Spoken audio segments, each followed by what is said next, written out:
অনেকে ভাবে gym trainer হওয়া মানে বুঝি শুধু ব্যায়াম শেখানো, দুটো ডাম্বেল তোলা। আবার অনেকে বলে কোনো কিছু কাজ না পেয়ে এই কাজটাই বেছে নিয়েছে। কিন্তু ওরা জানে না এই কাজটা পেতে গেলে কতটা পড়াশোনা করতে হয়। সায়েন্স, নিউট্রিশন, বায়োমেকানিক্স এই সাবজেক্টগুলোর ওপর পড়তে হয়।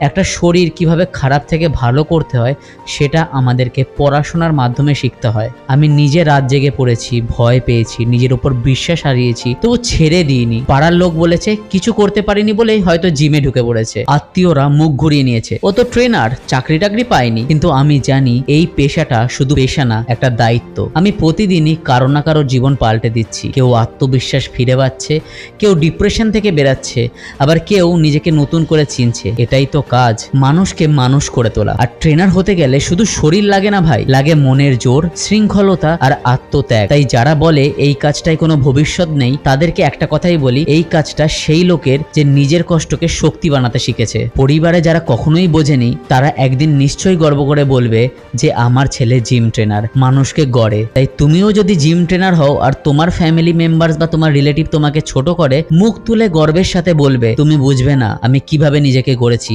আমি কাজ খুঁজি না, আমি নিজের কাজ নিজেই তৈরি করি।